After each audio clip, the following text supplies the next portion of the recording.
The 417 Gamers is a group of board, tabletop, and card gamers in the 417 area code. This is the podcast.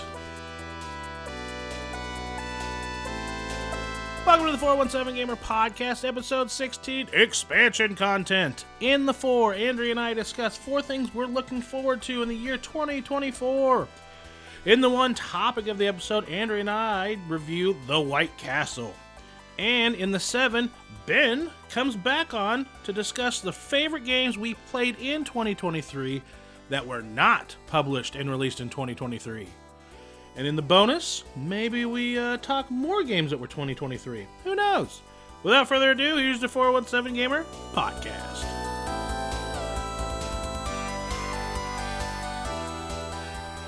The 4 and the 417 Gamers is 4 things that we've enjoyed or looking forward to, especially in the expansion episode. We look for things that we're looking forward to, things we want to do this year. The first thing I'm going to throw out there, I proposed to you last year, and we're going to get married later this year. Yay! Yay! I'm looking forward to it. Should be a great time. And then the honeymoon to come after. Mm-hmm. Are you going to sneak some games in the suitcases? The honeymoon, yes. The wedding, no. Oh. The wedding, I'm going to keep it traditional. We have had some friends ask if we were going to do a cosplay wedding or a game-themed wedding.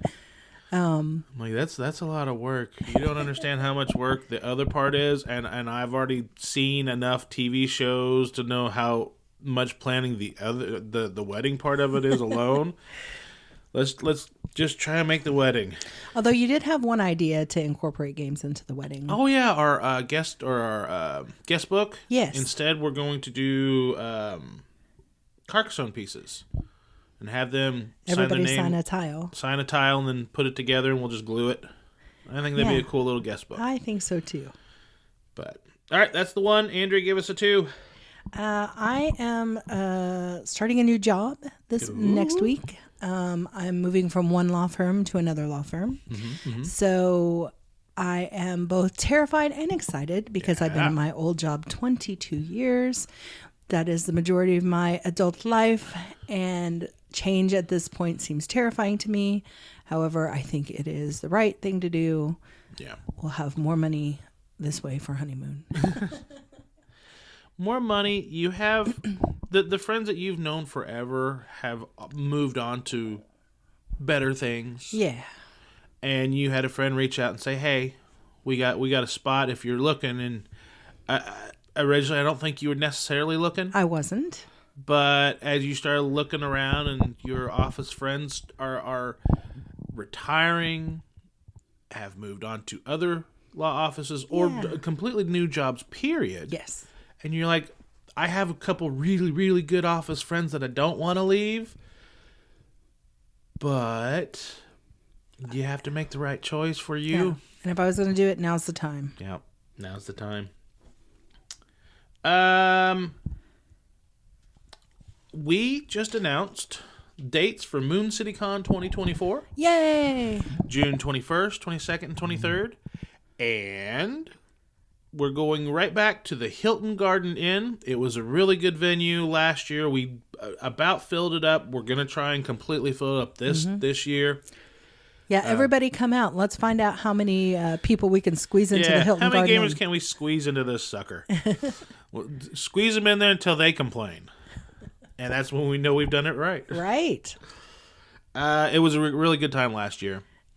Everybody seemed to have a great time. Yeah, I think the venue was a really good choice. It fits really well. We've got small little rooms for game demos, and we've got the big open gaming room. We had a great area for the vendors. Mm-hmm. I think it worked really well. I think we're gonna take the constructive criticisms which we had and which we understood. We knew some of them. Some of them we were not aware of, but we are now. Take those under our wing and just fly into this. And rearrange things a little bit. Make it a little even better. Yep. And that brings us to 4. What's 4? Conventions in general? Yeah. We're going to several gaming type conventions this year. Geekway up in Well, it's in Wentzville, but it's right St. out Charles. St. Charles. We stay with your friend in Wentzville. That's true. And then we drive like 30 minutes to it, which is fine. Yeah, just outside St. Louis. Big. Because I think we got through 2 audiobooks while we were... They were small audiobooks, but... Right, on the drive. But no, we always have an amazing time up there. They have a great play-to-win library. They have a huge, just regular library. Yeah. The vendor area is super impressive. Very large for a gaming convention. Yeah. And then the play areas in this convention center are massive. These rooms are just huge. So if you've never been, Geekway, a very good gaming convention. And not too far from the 417. Also, we're friends with the people that do OzCon out in West Plains. West Plains, OzCon has been really nice because this is going to be my 4th or 5th time going. And it's been really nice to see how they've grown. Yes. First time I went there, they had some gaming back in a private room. They had some miniatures games on the floor.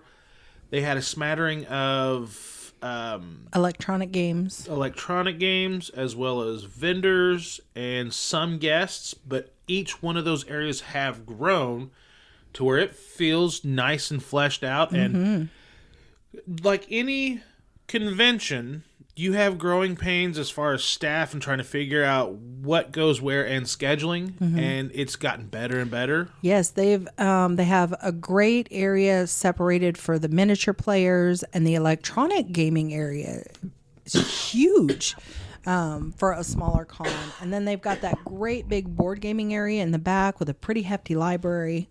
They've done a great job. Yeah. So those are the 4 things throughout the year, since it's kind of the New Year's. And we did our resolutions back in the previous episode. That's the stuff we're looking forward to in 2024. Woohoo! You want to go on to the one topic of the week? Let's do it. I think we're going to review the White Castle. Yes, that game you love. Hey, don't spoilers! No! Hey guys, we've just announced MoonCityCon is coming back to the Hilton Garden Inn Hotel June 21st, 22nd, 23rd. Tickets will be going on sale soon, so follow over at facebook.com/MoonCityCon. The White Castle is a dice drafting worker placement game designed by Isra C. and Shay S., published by DeVere Games. In the White Castle, players will take their families and try and station them in and around the White Castle. They'll put them as farmers around the bridges, courtiers in the castle, and samurai guarding the castle. The game plays in 3 rounds, and in each of the 3 rounds, you will draft 3 dice. Players will take the dice from either the high or the low side of the bridge. The high side grants you a better value. However, the low side will allow you to run a lantern row on the bottom of your player board. After that, the players can play dice in the castle to take actions, or outside the castle to potentially put their people in and around the castle, go to the well to take some more resources, or each player has places on their player board to acquire ingredients there. At the end of the 3 rounds, whoever has the most victory points wins the White Castle. Let's go on and see what Andrea and Rick think of the White Castle.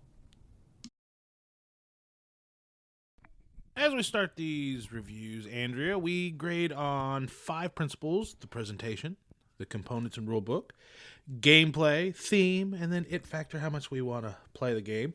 We divide the score by the possible amount of points and get us our total grade for the game. We start with presentation. Andrea, what do you think about the presentation of the White Castle?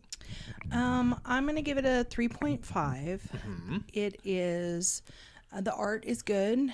It's not a big fancy game with lots of minis, but it does have meeples that are very well done.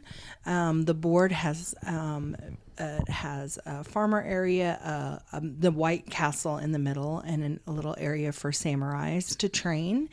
The meeples the samurais have little swords, the farmers have little rakes, the fish for the round marker is a beautifully carved koi fish.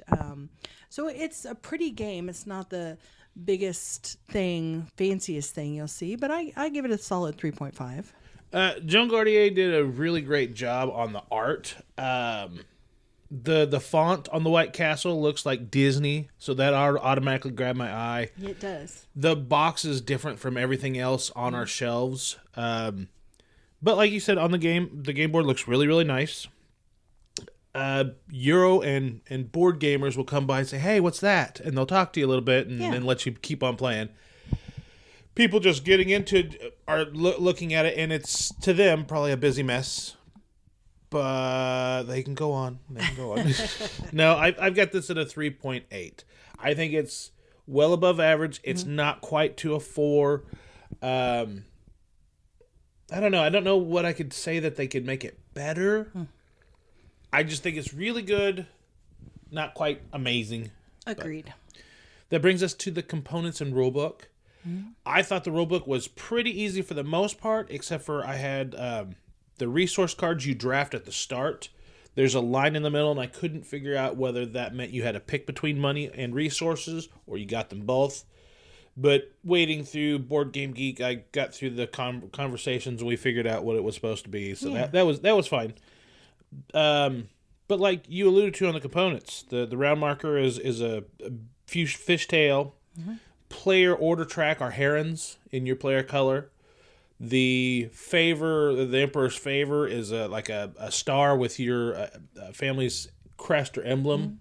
And I like your individual player board is it has, for your resource tracker, it has cubes that you move up a track like mini games do.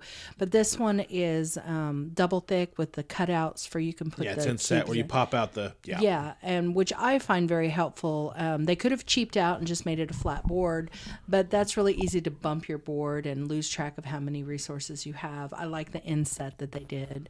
Like I said, the meeples are really well done. They could have had just regular meeples. They didn't. They went ahead and made them thematic to which part of the board they go to. I really like it. And then they also they have bridges that you put together which are not needed, but they're cute and fun. Yeah. Although the knock I'm going to put on this is trying to get it back to go back in its box is a pain in the butt. Component wise, I'm at a 3.9. Yeah. I gave it a 4 for components. Like you said, the little bridges, you roll out the dice for each color, and then you put them on the bridge, and you get to choose where from the bridge you take your dice from. It really just adds it up a little notch for niceness. Gameplay. This plays 1 to 4. This scratches the right sections of my brain, and I loves it quite a bit. The game is dice drafting worker placement. You draft a die and then you place it somewhere on the board. On the board there are printed values. If the dice you play there is above, you get money back. And if you play below, you have to pay money for the difference of. Then you take your actions. And those actions can be getting resources. They could be putting your family out on the board. Sometimes when you're playing in the castle, to get your family on the board, you have to pay daimyo seals. If you play outside the castle, there's 2 spots that allow you to put out your farmer, your courtesans at court, or your samurai to defend. And that's how you're going to get into game victory points. Your farmers get points based on which bridge they're farming, and if they're farming on the low or the high side of the bridge. Your family get points for how far they've made it up the castle at court. If they're the first level, then they don't have that much influence, so not much points. The higher up, the better points. And then the samurai, they get points for what field they're in, multiplied by how many family you got into the castle. So there's if you're going to do samurai, you have to do people in the castle, otherwise you're going to get nothing. I think that is very indicative of the game itself. Everything works together. You can't just pick farmers. I'm really going to go hard on farmers and get all my points because everything is connected to something else. For getting farmers, you get X for your reward, but the X can only be used for a different part of the game. And so you have to spread out. There is no one path to victory. At least not that we found. No. And there's a plus 80 point marker on there. our first game, I think we were in the 20s and 30s. Our second game, we were maybe in the 40s, 50s. Right. I don't know how to get to 80, and I really want to. But gameplay, I'm at a 4.25. I really, really like this, but I also understand it's a very tight economy, and that can get some of our friends and our gamers, give them anxiety. So I understand it's not perfect, but I likes it a lot. I'm going to give it a 3.75. There are only 3 turns in this game, and each turn you only get 3 actions. I don't feel like that's enough for me. By the time I get going, it's over. But I still like it. And I think it scales pretty decently. I really enjoyed playing this at I really enjoyed playing this 4-player when we took it and played with Brian and Catherine. We've played it 3-player with me, you, and Ethan. I think I also played it at the MoonCityCon VIP day. And then playing it here with you, we just sat down and played it 2-player. And I think it scales all 3 player counts pretty well.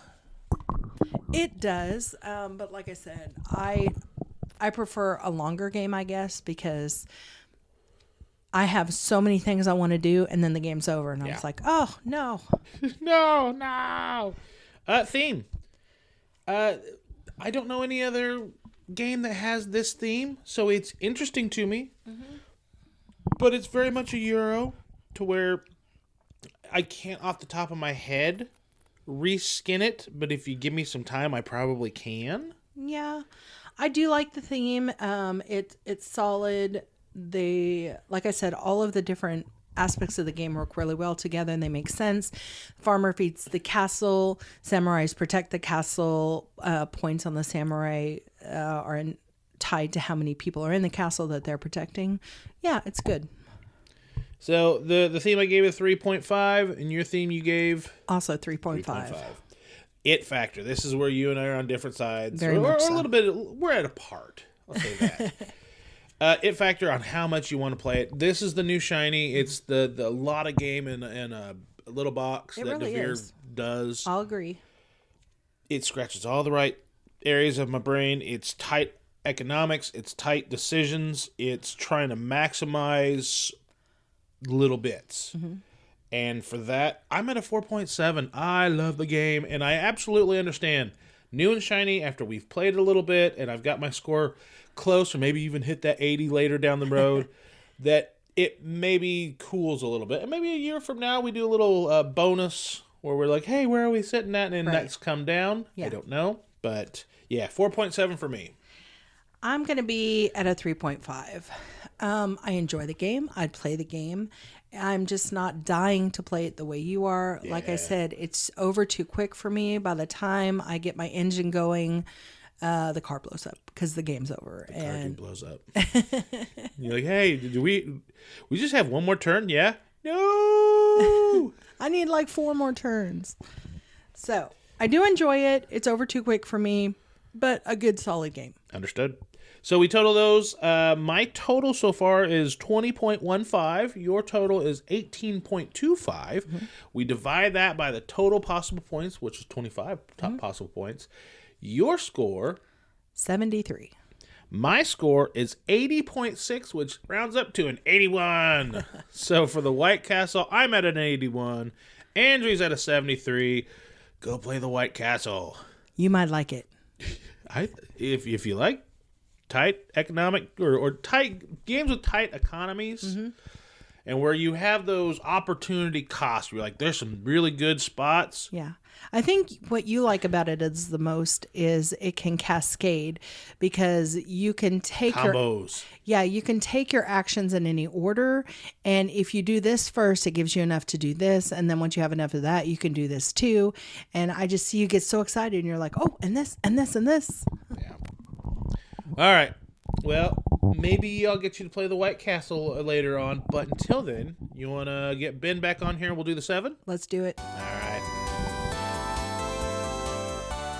The 7 in the 417Gamer podcast expansion is Ben's back. Say hi, Ben. Hello. We're talking about our favorite 7 games that we played in 2023 that were not published or released in 2023. I'm going to kick us off with number 7, Aquatica. And I'm going to go ahead and kick it off because I talked about it in our 4 from the 417 in the previous episode. I like Aquatica. Uses the same card mechanic that Concordia uses. Play a card, take an action. At a certain point, you're going to play a card to collect all your cards back. You've got manta rays that you flip them up on the bellies. You use an effect. You tickle them. You can get more manta rays. You put cards on your board. Yay, fun times. I really enjoyed it. And as Andrea wants to dive deeper into some games, I want to dive deeper into this because it has an expansion. And I'm kind of curious, do I want that expansion? I see what you did there. Yeah. Nice. Andrea, you're number 7. My number 7 is Czar. This game is old. Very, very old. But it's much like... It reminds me of Chinese checkers or chess. It's a combination where you have little round discs that you get to jump over your players' pieces and collect them. We have played this several times this year, and it's quick. I would say it's easy, but it's not. It's a thinking game, much like chess. You have to calculate your moves. There are 2 different ways to win, and sometimes I forget that, so I'll be concentrating so much on one way, and you'll sneak in with the other way, and you'll be like, oh, no, I won. Which is just fine, baby. It's just fine. But no, I really like this game. For an older game, I'm glad we have it on the shelf. From the GIF project. They start with GIF, and there's Devon, there's Yinch, there's Czar, there's Zertz. There's several different games where it's just there are a lot of noises plastic you just Bakelite pieces. Sometimes they have designs in them, and sometimes they don't. I was going to say, with those names, I'd say you need to go see a doctor. Oh, they're good. They're all abstracted chess or checker style pieces, and you play. Ben, you're number 7. Yeah, throwing this one back to, what was it, 1999, I think? We're giving a shout out to the new edition of Raw. Only because they brought out a new version. I know, but when you have Ian O'Toole attached to the project, who can say no to this? Raw, the classic bidding game where you are bidding to collect tiles from Dr. Werner Knizia, of course. You're bidding to collect tiles from an offer that you may start yourself, or maybe the god Ra demands that you have a bid to take his tiles. And the point of the game is to try and best collect sets, maybe try and avoid or take on some disasters. Fantastic game. I think this was introduced to a lot of people in the playgroup this year because it was an older game, but to see a new edition, especially if you have I think it's like the Pharaoh's edition or whatnot, where you have the nice chunky wooden tiles. Oh my gosh, like the huge bag that goes down to your elbow. Like, is a big bag. Yeah. I know, sorry, I'm flustered here. But Raw is just awesome. Oh my gosh, plays smoothly, and everyone I introduce it to, they're hesitant at first, and then that first round after that first auction, they're like, oh, I get this. And it's just a wonderful production, and a huge boon to Knizia this year with two big games. Both of them are technically re-implementations, or one's a re-implementation and the other being a re-release. So nice. Andrew, you're number 6. My number 6 is Great Western Trail, another older game that just found its way to me this year. Yeah. I don't know if we can be friends anymore. Oh. Just kidding. I have seen this played many times at other tables, and I was just like, oh, that looks nice. But our friend Ethan brought it. He loves this game. Yes, you do. And I really enjoyed it. We played it twice with him, and I think it's another one that I would like to get to the table more often.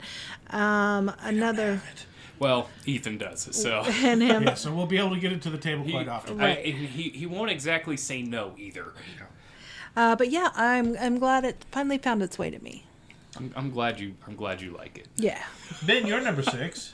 My number 6 is going to Hadrian's Wall. Yeah. Picked this one up. It was delivered to me, I think, this year.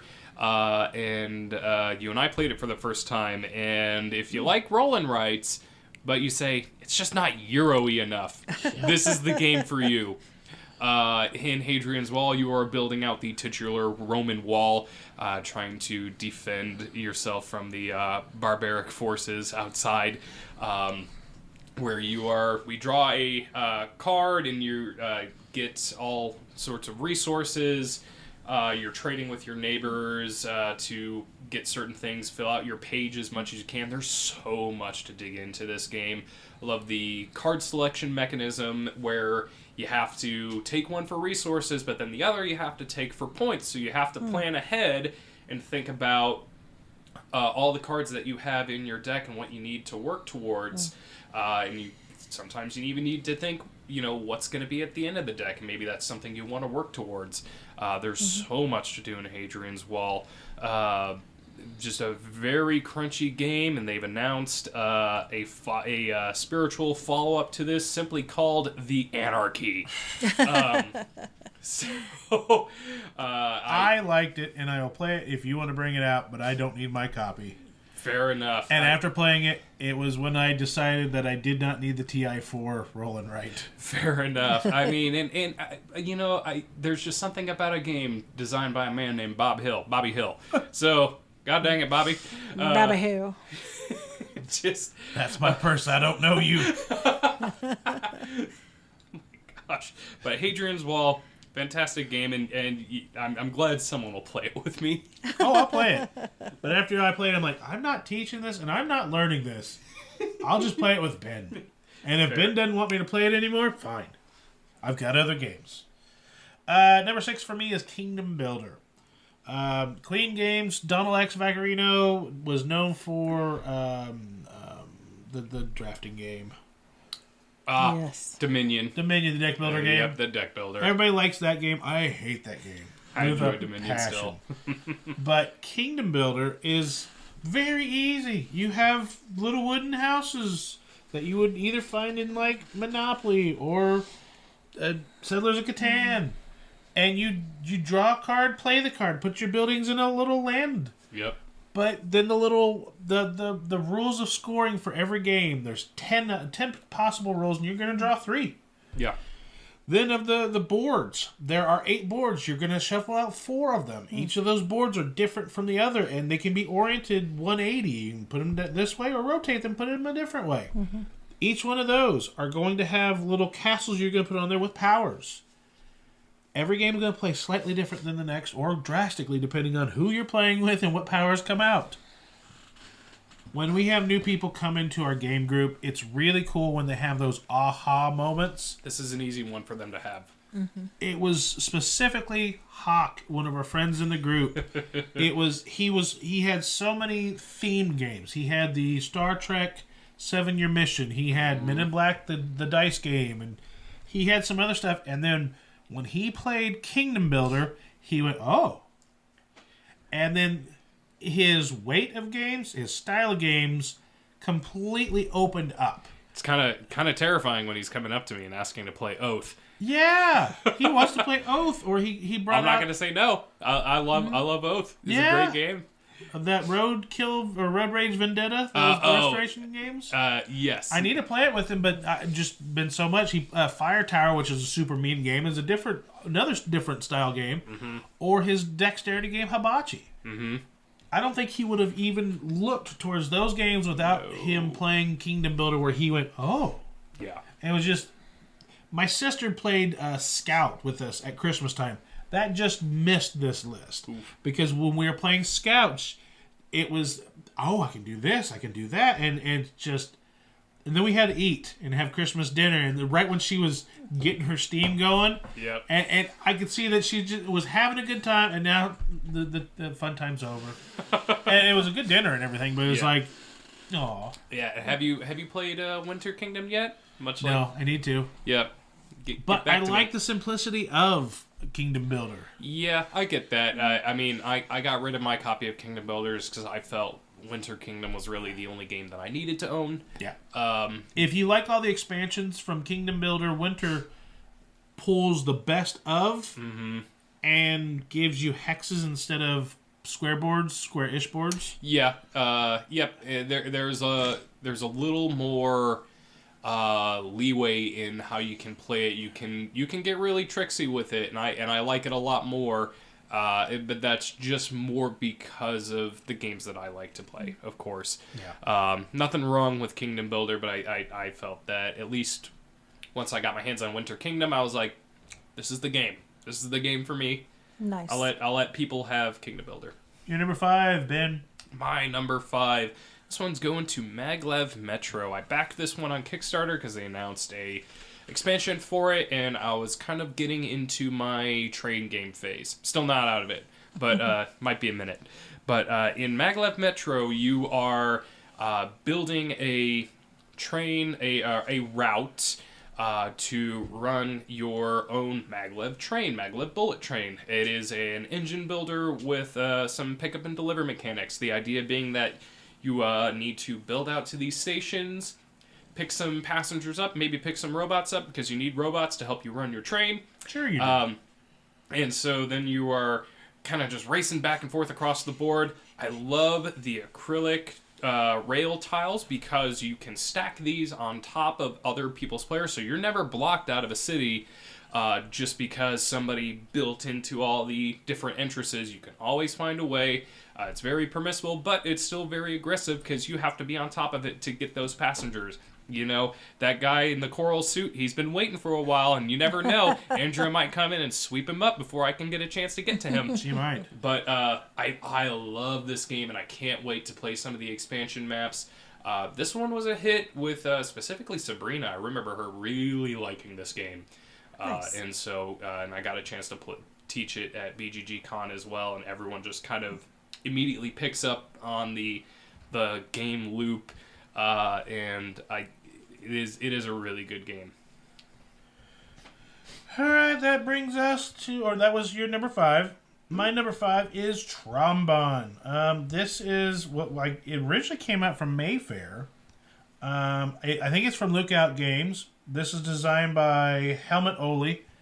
It's trains, but it's trolleys. So on your turn, you have to play passengers to the trolley station. And that's what's going to trigger scoring. Okay. But then you get to play to your trolley lines. And your trolley lines, when you first start out, they're going to be low scoring. Each of the trains, the more expensive they get, the higher they score you. Like the first trains are very cheap. They're like $5, but they only score double your points. Then the level 3 trains are triple, but they cost 10, and the level 4s are 15, but they're quadruple. Oof. And when you're playing out, the first thing you have to do is you have to take cards out of your hand that you may want and play them to passengers. You can play 1 or 2. If you want to rush the scoring, you play 2. Then you play to your stack, and you can play cards of the same color in ascending order to your trolley line, and they number from 1 to 10. There's more of the low numbers than the high. And at any time, if you play at least your 8th card to a trolley line, you score that trolley privately by yourself. It's called an extra run. Otherwise, if you play enough passengers to a line, everybody with passengers of that color line score both of theirs, or score all of theirs that they have out. Interesting. There's yellow, green, blue, and I think it's supposed to be red, but it's a brownish color. We call it brown. And it's 10 scores. As soon as 10 scores play, game's over. So it's that little tension like, oh, you might try and score a line early quick when they have points before they really build it up. So if I see Andrew's only got 3 points out, because your low number cards are worth 1s, but then like your 6 7s are worth 2s, your 8 9s are worth 3, and I think the 10 is worth 4. It might just be worth 3, but I'd have to look at it again. But the higher numbers are worth more, but you can't ever slide in. It always has to progress bigger unless you make a different train. Really enjoyed it. It really scratched the right itch for us to play it 2-player, and we probably played it 3 or 4, 5, 6, 7, I don't know, quite a few times this year. Yeah. That's awesome. I could bring it up in the thing, but that'd take longer. Andrea, your number 5. My number 5 is Planet Unknown. We talked about this earlier. it's just a good game. Yeah. I feel like you guys owe me money. We went to your birthday party. Yeah, you were... I remember... This is your fault. I remember the skeptical look you shot at me from across the room, and then you sat down. You sat me down on a game of 6 players. And rarely anybody in our game group do they sit me down with 6 players and be going, oh, this is going to go smooth. Usually I sit down with 6 players and like 3 hours later I'm like, hey, that was a good time, guys. See you next time. Right. But no, it played excellent. I know how to pick them. You do. Let's go the opposite way. Ben, what is your number 4? My number 4. I never expected this one to be on this list, honestly. This one is going to heat pedal to the metal. Yeah. This was a racing game from Days of Wonder, designed by the same duo who did Flamme Rouge. They also did Copenhagen and Helsinki. But this is a car racing game. It's a little bit of a hand management trick. You are everyone sets the gear that they want to be in. Then everyone plays a number of cards equal to the gear that they're in, and then you're trying to, like I said, just race around the track. But I love the tension of this game, especially when you get a lot of people who have played it before and they're really good at it, because this game has this really awesome push and pull. Because even if first half of the race you see somebody just ahead, I guarantee you by the time you come around to that second lap, that person might be in third, back of the pack. You never know. Yeah. The tension in this game is just off the charts. And everyone I play it with, they have enjoyed it. Again, it's one of those games when I've showed it to people, they immediately ask me how to get it. And so, heat pedal to the metal, I just love this game. I need to play it more, and I know they've been talking about an expansion for it. It'll bring the 5th player. Well, it'll bring the 7th. This game... It plays 6. Yeah. Yeah, it bring in the 7th. Yeah, it's But gonna... there's spaces for 8 players. Yep. More maps, looks like more weather effects. I need to play some of the other modules in Heat, because I've always just played with people who haven't played it before, so it's easier just to do the first race variant. But we've done the base races, but we've done I think 3 of the maps. Yeah, and so I love Heat just again for that tension in racing, because there's just something about it and how it works, and you even kind of pushing your luck on what cards you have in your deck, and you're hoping like, oh, I need to hit that 4 right about now, and you never know, and you hit that 1, and all of a sudden you're just cruising through that corner a little bit slower than everyone else. Number 4, Andrea. Mine was a little surprising for me, Lost Ruins of Arnak. When we first sat down to play this the first time, I looked at how much was going on in this game, and I was like, oh no, I'm going to be way in over my head here. But it wasn't as bad as I thought it was going to be.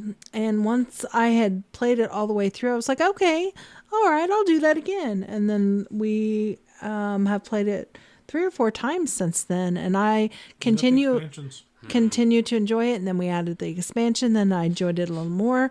So yeah, I was really happy with this one. And honestly, this is an oversight for me. This probably should be on my list. It's not.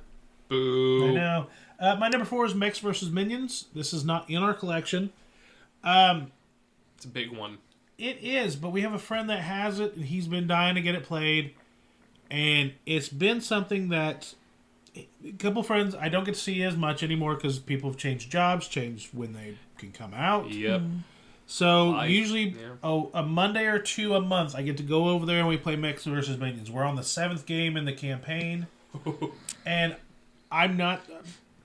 I don't know. I've changed my stance on programming games.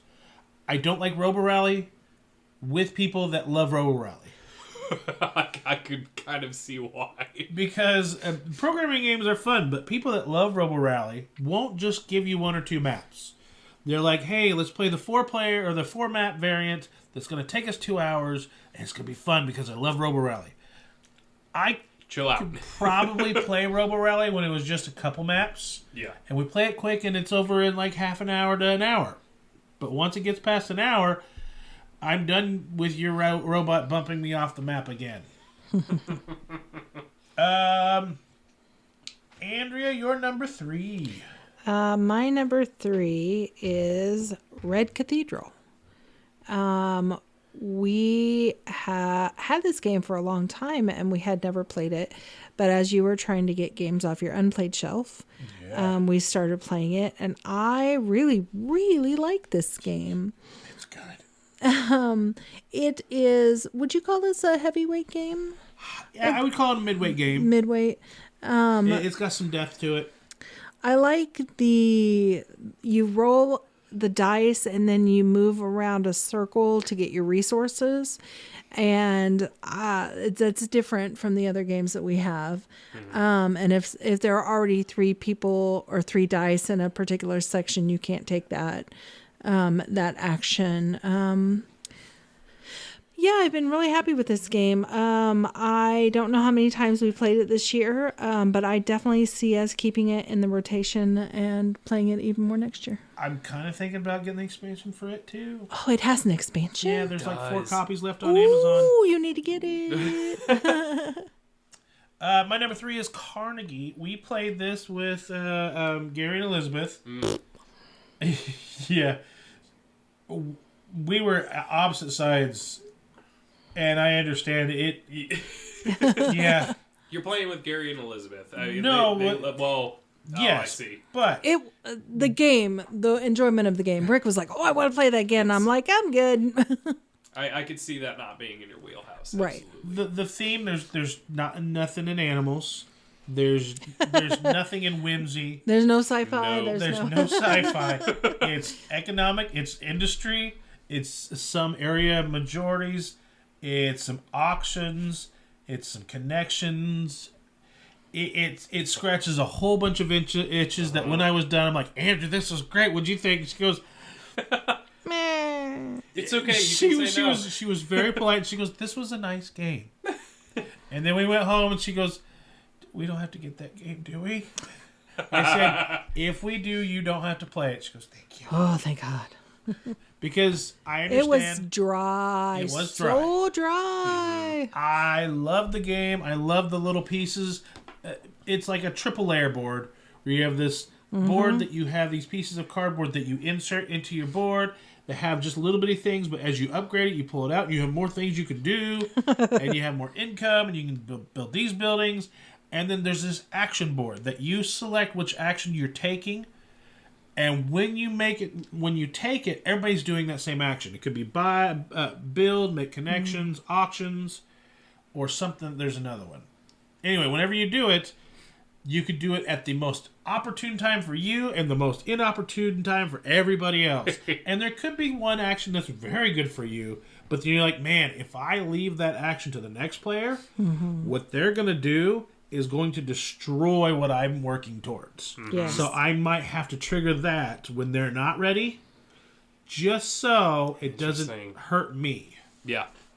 And I loved every bit of that. It was just enough mean to not be dickish. Yeah. But, yeah, I loved it. That's Ben, your number 3. My number 3. This one goes to Weather Machine by Vital Lacerda.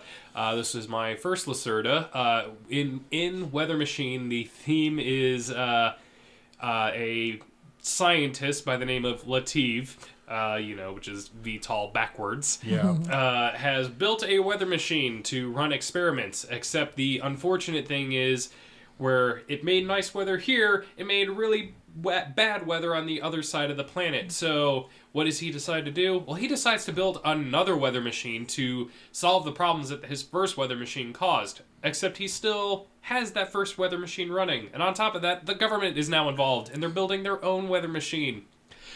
This is a very heavyweight Euro game. It is just a worker placement game where you are working with the 3 different machines from the government and two of Latif's machines, where you're trying to run experiments, write papers on the types of bad weather, and trying to solve these things, and maybe in the hopes that you pick up a Nobel Prize at the end of the game. I've yet to see it happen.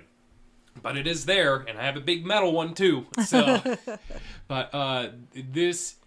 Man, I sat down with Gary and Elizabeth to play this because he was, of course, very excited to play this. He As soon loves as his Lacerdas. He does, and he was very excited to sit down and share this game with me. And I have my own copy too, but it was just my first time playing it, and oh my gosh, like it just right up my alley. And I generally tend to love sci-fi themes, and so just kind of. I could get right into it. I know some people don't like the theme of it. It's a little bit weird because it's not based in reality or anything. But to me, that's not what games are for. It's a fun game in my eyes. There's a lot to dig into. Yes, Gary absolutely crushed us, but I felt like I still did very well in my first game. And even Gary had mentioned that I did really well for my first play as well. So nice. And I can't wait to get together with him and play on Mars next. So. Number 2. My number 2 is Czar from the Gift Project. Yes, Andrew and I played the crap out of it. I even played it with, I think, my dad, and I played a couple other times. Mm-hmm. So there are 2 ways to win. You have this board that's kind of spider-webbed. You've got a point that has at least 3 to 6 points jutting off of it. You will slide your piece and capture another piece. Then you can either promote a piece or you can make another capture. When you capture, it's similar levels. So if you promote a piece, you just stack one piece on top of another, and now it's bigger. You can take a double piece and stack it on top of a double piece. Now it's 4. You can only capture things that are the same size or smaller than you. Makes sense. You win if you capture all of one type of your opponent's piece, or you have the board in such a state to where they cannot make a capture on their first move, because you have to capture on your first move. Interesting. Okay. And on your side, you have pieces that are solid colors. You have pieces that have a dot in the center, and then you have a piece that has a dot in a ring. So those are your 3 types. Okay. You have, I want to say you only have like 6 or 8 of the dots. You have like a dozen of the dot with the ring, and then I think you've got like 16 some odd of the flat colors. Okay. So at first you're not worried about the flat colors. You're just stacking them. I'm like, hey, and then you're like, I've only got 4 of those left. You better not take those. But it's from the Gift Project, abstract strategy. She liked it. I loved it. I would absolutely break it out right now and play it. Nice. That was number 2. Ben, your number 2. My number 2. This one goes to Terracotta Army. Shockingly, designed by the same person who did Nemesis. Can't think of his name right now, and published by Board and Dice. In Terracotta Army, I love this mechanism. You are building the titular Terracotta Army, but how you are doing it is you have this, I'll say, action wheel that has 3 tiers. And you place a worker on one of the tiers, and you get all of the actions running from the inside to the outside of the ring. Feels very cool to do it because the rings can spin, so you start off in a random configuration, and throughout the game, it itself will spin, but maybe you can spend a little coin to spin it to a configuration that benefits you the most, all while you're putting together this army in this grid where you're not so passively aggressively butting heads with each other player, as you can score points for putting like pieces together, but you want to have more pieces than the other players, so you want to work with the other people, but you also want to be the best at what you're doing. And just kind of came out of nowhere to me, and I love this game. I introduced it to Catherine, and she was hooked immediately, and just all the things that she said was basically just spoke to everything that I loved about the game, because it feels so satisfying to even just like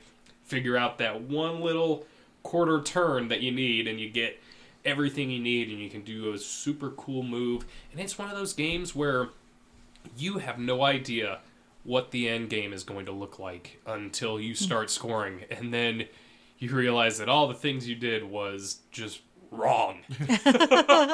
You're like, man, I'm earning all these points throughout the game, and then all of a sudden you get the end game points. You're like, where'd it go? What happened? Why am I last? Aww. But it's a fantastic game, and I cannot wait to play this one more. We might have to check that out. Andrea, you're number 2. My number 2, Flamecraft. You kickstarted this For your Christmas for my present. Christmas present. And we have really enjoyed it. We haven't got it to the table enough this year. It's one that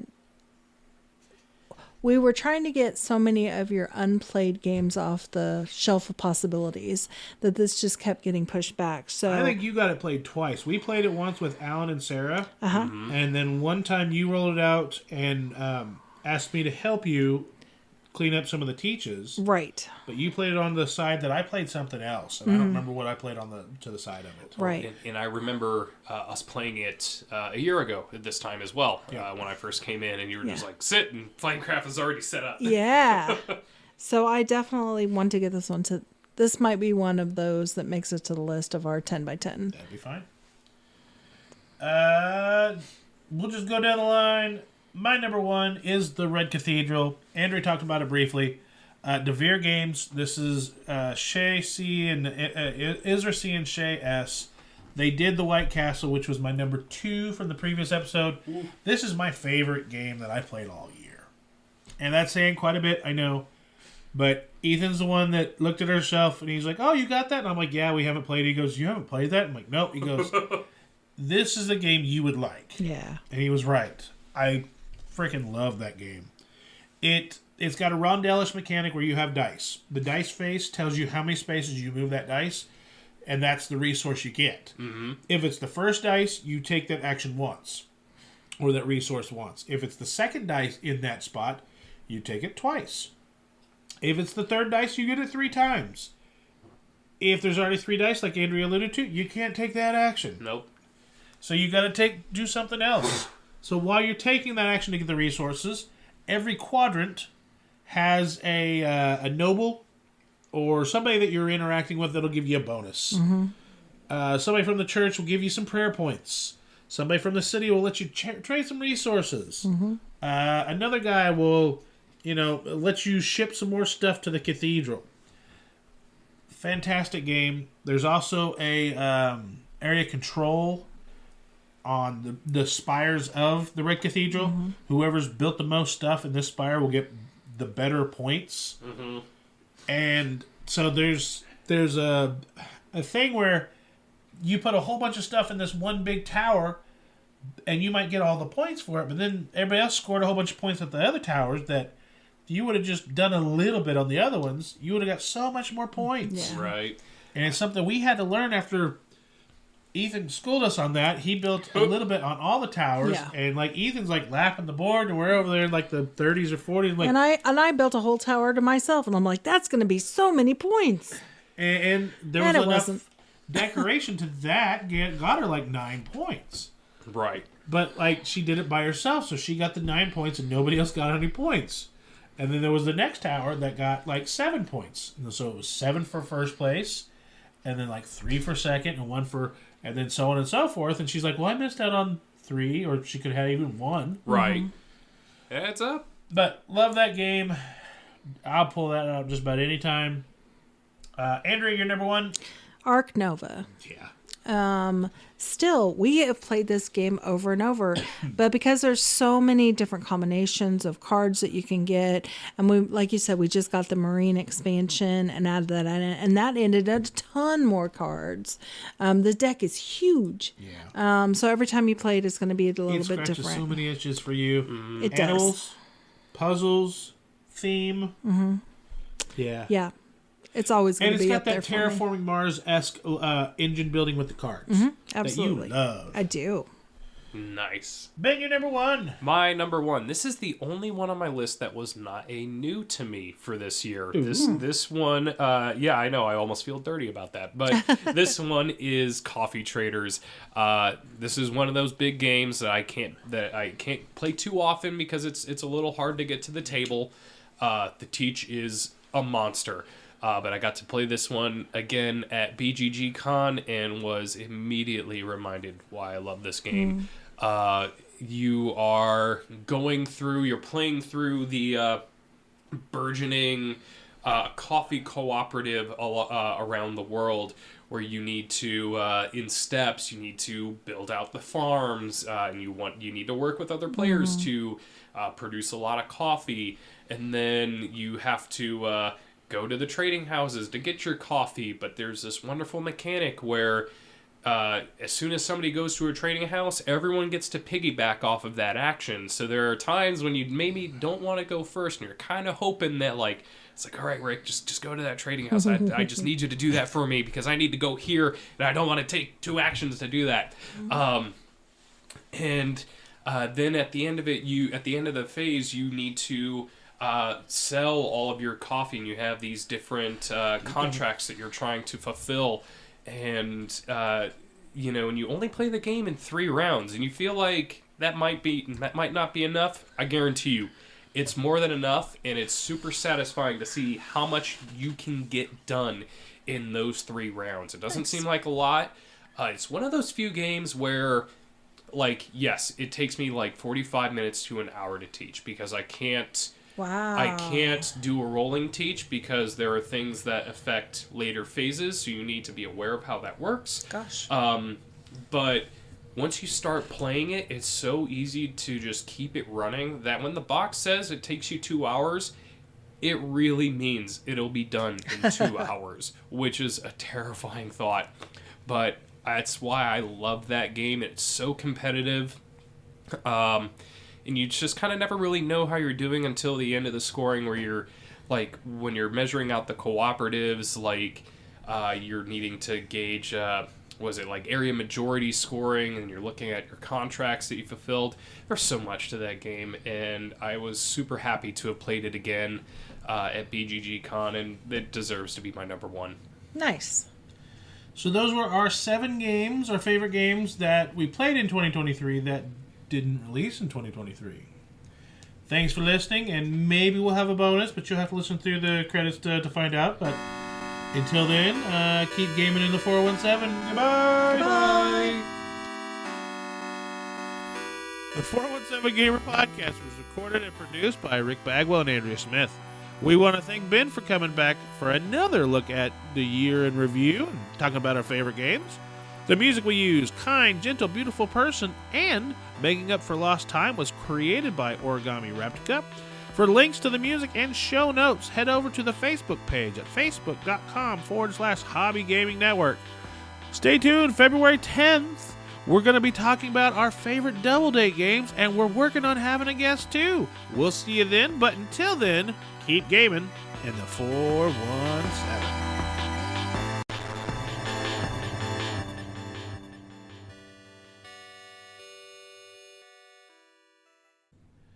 All right, you listen to the credits and blah, blah, blah, and then bonus! Yada, yada, yay! So this bonus is our next 7 of the games that did come out in 2023. We'll just go ahead, and Ben, what's your 14? All right, this one I'm sharing it up with Andrea over here. This one goes to Point City. I know. If we haven't already talked about how much I love this game, and so does Andrea. Designed by Molly Johnson, Robert Melvin, Sean Stankovich, and published by Flat Out Games and distributed by AEG. This is just a great follow-up to Point Salad. I really don't know how much else can be said about this game. It hits that itch of, I want a little crunchier Point Salad, but I don't want Point Salad to leave my collection. And so it's safe to say that both are still in there. Point City is a fantastic addition. Glad I introduced it to you two, because the game is just great. It is. Andrea, number 14. My number 14 is Three Ring Circus. Is it? Ooh. I've got it as Helsinki Deluxe. Oh, okay. I will... No. I'm sure you're right. I'm looking at the wrong order. Helsinki Deluxe was brought to us by Ben, I believe. was. Dun, dun, dun, dun. It was really... Yeah, there's a lot of games that you've brought to our group that we're like, oh, we need that. It was really interesting. It has the typical Tetris type pieces, but they don't fit into your board the way a normal Tetris would, because you have cards that tell you how they're going to be set into your board. And if they're sliding in, say, from the left, and you can't adjust them so that they fit just right. Because so it may go and just stack up on top of each other, almost like when you're playing Tetris and you don't move them left or right. How they'll stack up. Yeah. So that was really interesting to me. We didn't have any other games that were like that in any way. So I really enjoyed that. Yeah, Helsinki Deluxe, or rather just Helsinki. The deluxe portion is just because I have the acrylic tiles, but that one just missed my list. But I really enjoy that game because of that Tetris feel. When you pick up your cards, where your piece comes in is where your person is located on the board. So sometimes you might have a piece that you're holding on to that you're like, oh, I need to get to the other side of the board because I have a perfect spot for this to slide right into.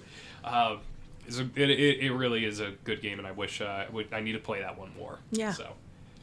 My number 14 is the Fox Experiment. Andrea waxed poetic in the previous episode, and it's a great game. I need more plays of it. We played it the one time. I want to see how it plays at 3 and 4. And if I like it at 3 and 4, I want to see how it plays at 5, 6. Because it's simultaneous actions whenever you're breeding your animals. Yes. Everybody can roll their dice at the same time. Everybody can acquire their points, the trait tokens, all that stuff can be done at the same time.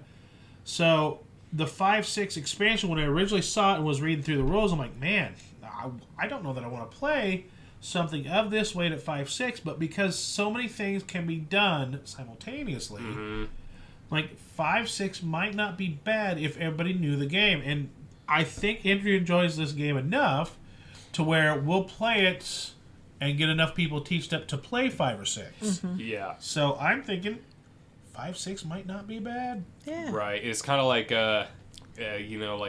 Planet Unknown playing it at 6, since it's the simultaneous play. It runs way smoother than you would think. So. It does.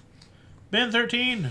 My number 13. This one is going to another Legacy game. This one is Ticket to Ride Legacy: Legend of the West. I thought this would be higher for you. Sagrada. I can't. Sagrada has a special place in my heart. But Ticket to Ride Legacy, designed by Alan R. Moon, who did the original Ticket to Ride, Rob Davio and Matt Leacock, who usually do the Legacy systems, and published by Days of Wonder. This is, a Legacy game of Ticket to Ride. We're just a little over halfway through our campaign. And I really enjoy this game. I'm not a big Ticket to Ride fan. I'll play it with people who are new to games because it's nice and simple, but it's not the thing that I immediately jump to. But I love the constantly changing. Maybe not love. I do like how each game is going to be different, and depending on if you run a campaign again, how you build it out can be different, because you can have these different modules that interact with each other in different ways. If anything, my only knock on it, and why it's not higher, is that I get that they want those modules to rotate out as fast as possible, but the reason I liked Sagrada Artisans more than Ticket to Ride Legacy is that those modules stuck with Sagrada Artisans, but since those modules might go in one game in Ticket to Ride Legacy, it just kind of feels like there's this sense of pressure of, like, if I don't get this now, like, I'm going to miss out on so much. That's the only knock against the game, but it's still very enjoyable. Each game being progressively longer than the last as you build out your board, starting from East Coast US, and then you're working your way out to the West. And eventually you'll end up with the entire United States map, and as you're going to have this absolutely large board, much bigger than the original Ticket to Ride, with so many different connections, extra cities. It is a lot of fun watching this game evolve, and it especially says tickets go in and out from the game. Andrea, you're number 13. My number 13 is a game you talked about earlier, Earth. Yes. I don't have it up higher on my list, which is surprising because when you first brought it home, I thought it was going to be straight up my alley. You know, it's nature, it's animals, it's plants. But it's not as much animals as it's billed to be. Right. You're dealing with the flora. Yeah. And the animals are right in front of you. That's what they're wanting. So you don't get to play animals. Yes. You play mushrooms. Yeah. And bushes and shrubberies. Right. And trees. And dirt is your commodity. Yes. So much dirt. Now, don't get me wrong. I'm not saying I don't like Earth, because it did make a list, and I do enjoy it. It's just not higher up my list because I'd rather play other games like Ark Nova, you know. Yeah. So more to scratch my my nature itch. Yeah, there's an ointment. Oh. 13 for me is Zoo Vadis. Ben brought this to the MoonCityCon VIP day, and Zoo Vadis is a negotiation game by Reiner Knizia.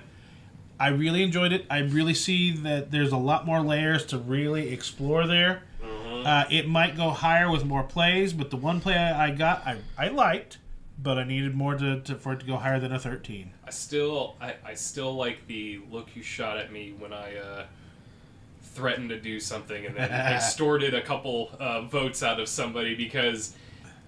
And that's when I knew this was a great game, because everyone looked at me, and I'm pretty sure someone said, "Oh, it's that kind of game." Yeah. Yeah, I'm glad you enjoyed it. Ben, number 12. My number 12, another Stonemaier game. This one's going to their second release for the year, Apiary, designed by Connie Vogelman. I've got something else for you. What? Legacy of You. Oh, no, what happened to my list? I got 12 as Legacy of You for you. I must not. You want to put Apiary there? No. It's up to you. Oh, that's so hard. Legacy of You, is that a Shem Phillips? That's Shem Phillips. Let's throw it out. It's gone. Yeah, because the reality was I probably had a really hard time deciding if it was going to be Scholars of the South Tigris or Legacy of You in my first list. Yeah. And honestly, they could have just occupied the same spot. I do love Legacy of You. The only problem that I have with Legacy of You is it has a shelf life because it is a solo campaign game. Gotcha. I will probably play through the campaign one or two more times. Mm-hmm. But if you know how Shem works, you'll pick the game up quite easily. In contrast to that, Apiary is a worker placement game. Yeah. In this case, you are futuristic space bees. Exploring the universe and pollinating planets as you fly by on your mothership. This one's just a fun, kind of easy-going worker placement. I think it's a good step up from intro, because there's a few things that might be a little more difficult. But in Apiary, you'll send out your worker bees who have a strength to them, kind of like Teotihuacan. And as they take actions, they will get stronger, and then eventually there's a point where they will go into hibernation. They'll be so strong that you get one special action out of them, which does feel really good when you can plan those things out. And then they go off into hibernation, which is the part of the endgame trigger. There's a lot of things that this game, there's a lot of other games that this game borrowed from. Kind of like the power of the workers borrows from Teotihuacan. The tiles are very reminiscent of Glass Road. I love Glass Road. Yeah. And so there's a lot that this game borrows from. It is a... I just really enjoy this game. It's just kind of it's a nice theme to get people interested in, because it's not so dry that it's like, oh, Space Bees, like, what would that even look like? And you're building out your little ship hive? mat. Yep. Yeah, you have your little hive, your ship mat, where you can feel really powerful if you can figure out how your faction works and just do kind of all the things that you want while you're just racking up that point salad kind of game. All right, Andrew, you're number 12. My number 12 is Starship Captains. If you're a big Star Trek fan, you know on Paramount they've got an animated series called Lower Decks, which is a fun, quirky little 30-minute animated, funny version of Star Trek. They captured that with this Starship Captains game. Mm-hmm. The art looks like it could be right off the show. Looks like they've taken it on purpose. It's a lightweight game. It's very, very simple. But I like that about it because if you have someone who likes Star Trek and you're trying to get them to play a game with you, this would be the way to go. I think this was lightweight for you because the theme was there and you understood what things were doing. Yeah. You had yellow guys that could only do science. You had red guys that did weapons. You had blue guys that did, like, health and defense. Of course, the red guys do weapons. Yes. So It all made sense. So she understood all that. The other people we played this with, and we played it a couple times, weren't Trekkies, so they didn't quite... They weren't catching on as quickly as Andrea did. Fair. So when Andrea got it, she's like, oh, I can put this there, because when you can unlock cards and put them in your ship, Yeah. and then it'll give you extra bonus actions or abilities. And she's like, oh, I can do this, I can do that, I can do that. And the other person's like, What? why do I put this here? Yeah. And she's like, well, that's another room your guy can go in there instead of doing that action on the board. Yeah. Okay. And it also has this kind of cue to where once you've used all your people, you know, the booper, boop snoot, Sorry. you push all of your workers out, except for the last 3 stay back. Yeah. Everything else is in your pile to start using. And then you also have, like, gray people, just mindless ensigns, that you can upgrade them and get them to the other things. But they're also throwaways. You're like, I don't want to use a powerful guy to go just power the ship. Ah, the real red shirts. Right. You're like, this gray nameless guy, he really should be powering them. But then you're like down to just that last science officer. You're like, he should be doing science, but I don't have any more fodder to go power up all right, go power up the engines. Yeah. Get in there. But yeah, Andrew was like, yeah, that was a fun game. That was pretty easy to learn. But Yeah. she was taking on to it just really quick, where there was a couple other people. One person took to it after 3 turns. The other person, I don't know that they ever really got it. It's true. Oh, okay. So if you like Star Trek and you understand Star Trek, this will be an easy game Yes. for you. Yeah, your vocabulary and your ability on games just grows and grows. Everybody's does. Yeah. It's not as easy as for other... Some people have found it a lot harder to get into. My number 12 is 3 Ring Circus. We just played this. This is DeVere Games. You are powering your own 3 Ring Circus while Barnum and Bailey is traveling around the area where you're playing. And basically, you play the game until Barnum and Bailey has made a loop and made it... Basically, I don't know if your circus is then put out of business at the end of the game because Barnum and Bailey has just monopolized everything or what. Like Pan Am. Possibly. But you start your board and you engage your first artist. After you engage your artist, you put your little cart. And then you travel around the Northeast and stop at little cities and perform for money. You start up at mid-cities to either gain higher performers or get points. And then you stop at the biggest cities as long as you have the correct performers to go in those big cities to get the biggest points. Mm-hmm. Like New York might want trapeze artists, and like Boston might want big animals. And it's a specific value card that you have to have in your tableau played to be able to perform for those cities. It was fun. I really liked it at the 4 players that we played it at. I want to explore the game before it goes higher. I want to see if there's alternate paths, because we saw one person that was really exploiting more of the... They were exploiting one avenue of the card structure on the thing, but then when I watched plays, they were doing a completely different way to play, and it seemed like they got to the same score. I'm like, okay, maybe there's more to it, but I want to explore it to say, yes, this is good and it stays in our collection, or that was a one-off play that I really enjoyed. Yeah. Ben, you're number 11. My number 11. This is an oddball for me, I feel like. This one is one of the other trick-taking games that I got for this year. This is Sail, designed by Akiyama Koryo and Korzu Yusei, published by Allplay. This is a 2-player cooperative trick-taking game. Now, you would think that if you liked The Crew, you're probably gonna like Sail, but it only plays up to 2 players. So in Sail, you are a pirate ship, and you and your other player, your crew member, must guide your ship from the start to the finish. But along the way, you might bump into some islands or even worse, meet a demise by the Kraken. Oh no! So the map is it's a diamond grid, and it's littered with islands and Kraken tentacles. And what you need to do is you're playing a trick-taking game, so much like regular trick-taking conventions. When one player leads with a suit, you need to play with the same suit, unless if you're out of that card. However, in Sail, each card has a number of icons in the upper left corner of it.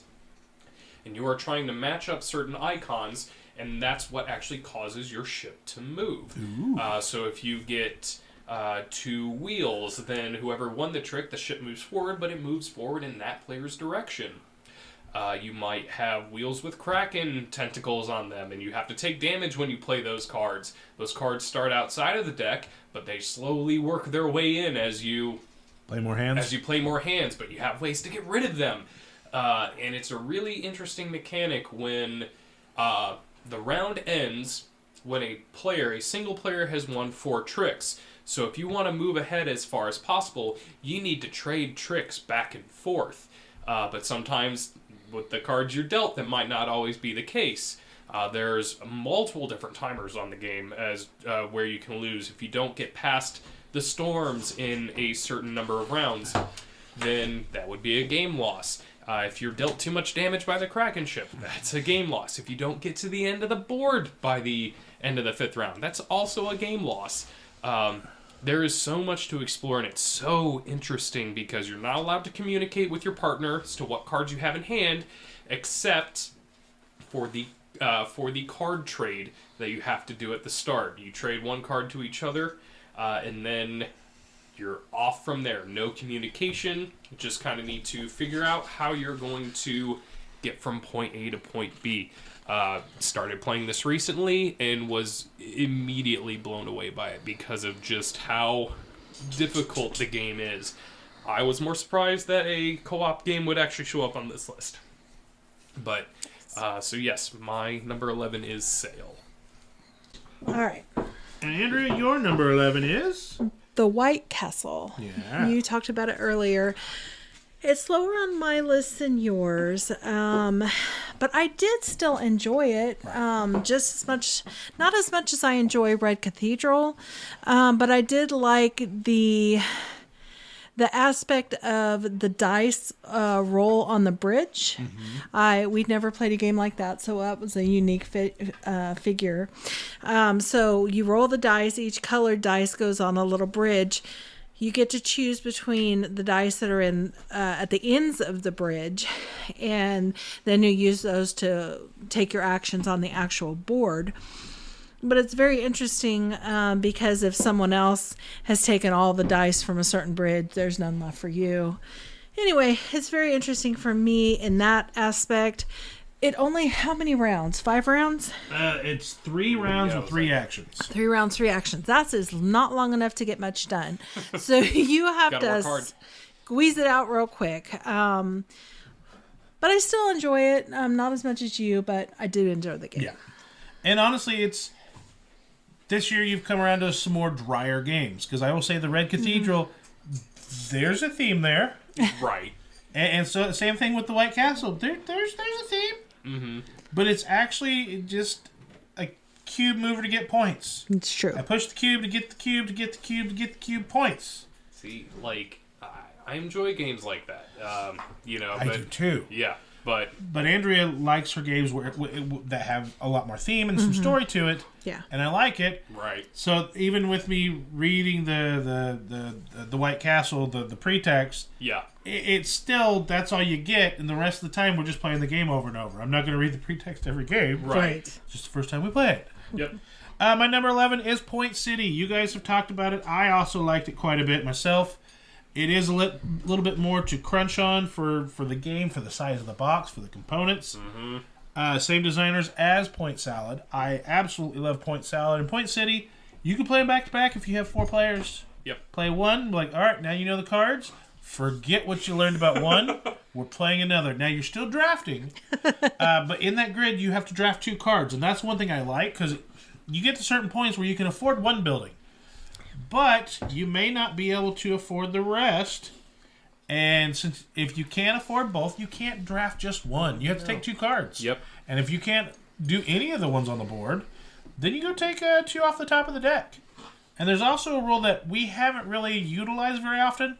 If all of the cards in a row or a column are exactly the same, you can flip one. Yeah, so I took a page out of Catherine's playbook on that one. That's the first thing that I do.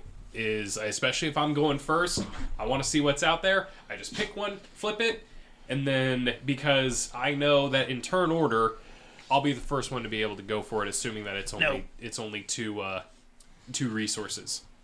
But yeah, like it's a really good rule, and once you learn how to utilize it, you'll realize like how powerful that is. Mm-hmm. Number 10, Ben. My number 10, this is another 2-player game, back-to-back 2-player games. Yeah. What's happening to me? This one is Beer and Bread. This one designed by Scott Alms of the Tiny Epic fame and published by Deep Print Games and distributed by Capstone Games. I love Capstone Games, not gonna lie. But Beer and Bread is a head-to-head... is a head-to-head 2-player game where you are passive-aggressively brewing beer and making bread while you share the... Sorry, folks, we've got dogs playing. Trying to be a dog dad under the counter, it's not working. No. You're harvesting all of your produce from the same fields. But you have this wonderful multi-use card mechanism where your cards can get you resources. You can obviously use your cards for your recipes for your beer and your bread. But then at the bottom of the card, you can use them for upgrades because... To make your mechanics better. Right. Well, and especially as you make beer and bread, you need to clean up. So, you're dirty, all right? You just get it all out of there. But it is probably my favorite 2-player game. I think I played it close to double digits this year. Nice. I know. It was just... I connected with it immediately. Got a few rules wrong the first time, but that kind of trumps how smooth the game goes and just all the decision space. And again, it's one of those where you never have enough decisions, and you might work things out, and then you get to a point and you're going, oh, I skipped a step. Yeah. Number 10, Andrea. Mine, one that you talked about earlier, Revive. My number 1. Your number 1. Yeah. Again, I liked this game. Didn't love it as much as you did. Yeah. I understand. I don't think anybody at the table, any of the 3 times I played it, that loved it as much as I did. I definitely think if we were to add it of our games to play back to back, I would add this one in. I'm hoping, usually if there's a game that you like that much, I'm able to get into it. It may take me a little longer to understand and get into it. Mm-hmm. But I'm definitely willing to put that on the table. Ooh. My number 10 is Starship Captains. All the things that you said just a couple segments ago.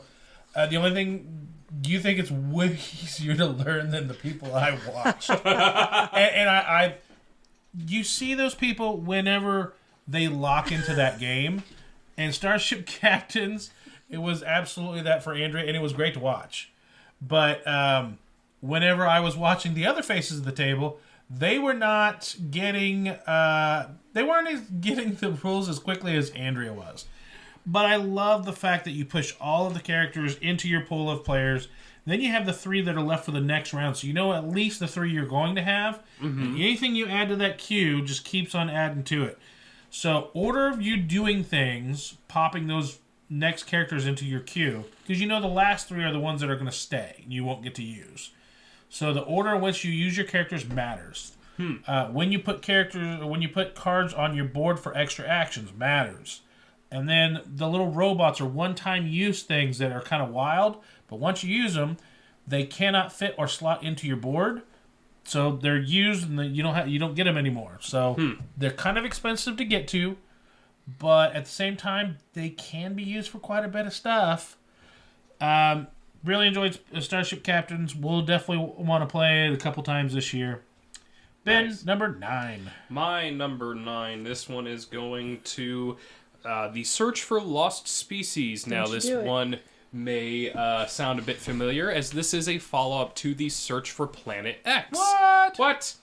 Designed by Matthew O'Malley and Ben Rossett, published by Renegade Games. This is a deduction puzzle game. Now, instead of trying to look to the stars and find Planet X and gas clouds and giant planets, this one's a little more down to earth. Literally, you take an explorer piece and you are trying to go through the forest and you're trying to search for the lost species. Well, along the way, you need to find a few of the other animals in the area. Trying to find a boa constrictor and my gosh, it's been a minute, but there's so many other animals. Lorikeets. The parrot. Yep, there are parrots in there, but they all have their own rules on who can be next to what, and since it's app-driven, the rules for the lost species can change from game to game, and the information you're given changes from game to game.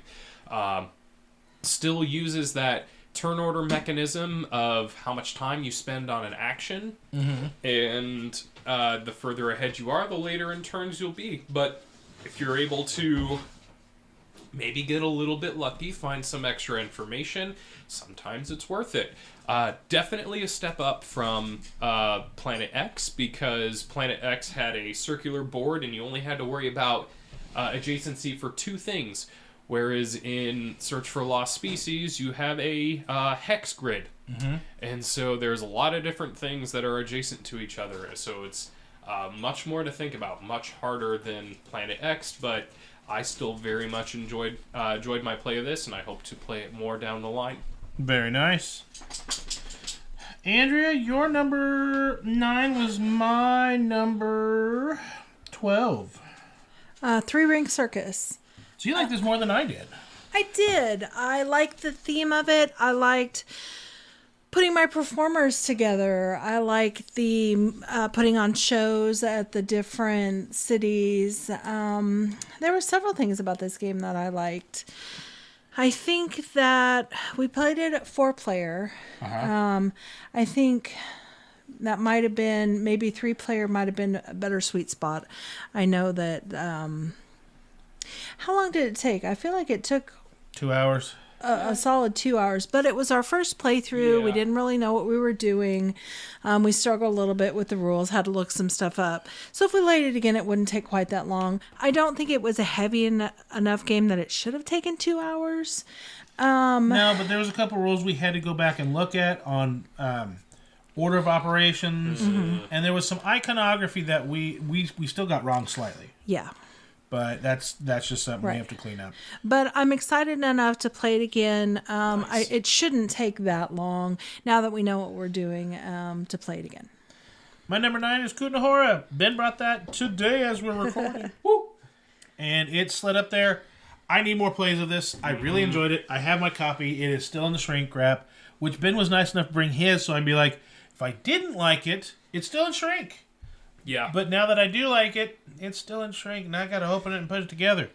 Maybe you just keep on playing Ben's. Yeah, I mean, I'm not against that idea. It is a bit of a pain to put that little market thing together. Yeah, but I mean the dual layer player boards where all your pieces slot in there is just so satisfying for any game. Then your dual use cards. You're like, I really want to use the card in for this effect, but then the bottom effect is really nice too. Can I even get to that? Yes, I can if I do the right things. But if I don't do the right things, then this card is worthless to me in this fashion. And if I turn it the other way, then it's only worth it to me if I get income right now. So it's that planning that I really enjoy. It's kind of programming without programming.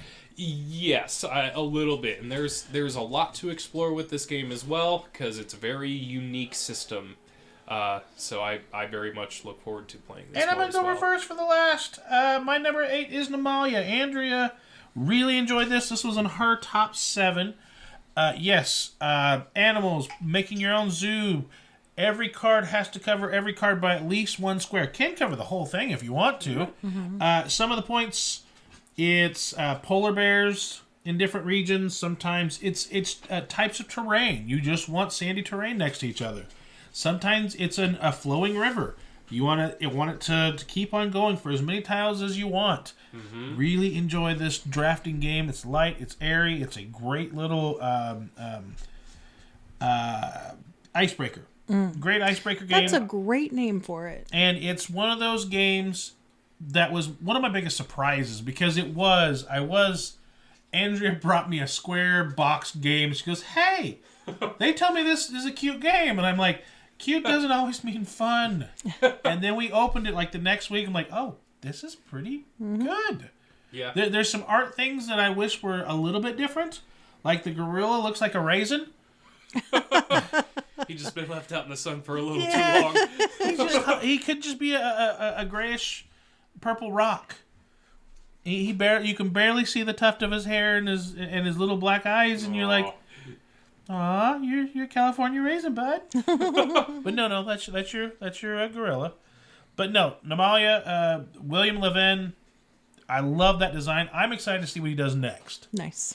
Andrew, your number 8. My number 8 is Beacon Patrol. Yeah. I didn't have it quite as far up on my list as you did. No. You were even playing this game solo. I don't know that I liked it enough to try and play it solo, but I do like the weight of it. I like the tile placement. I like that it is kind of a co-op game, even though we take our turns separate. I definitely want to keep this around, keep it in the bag.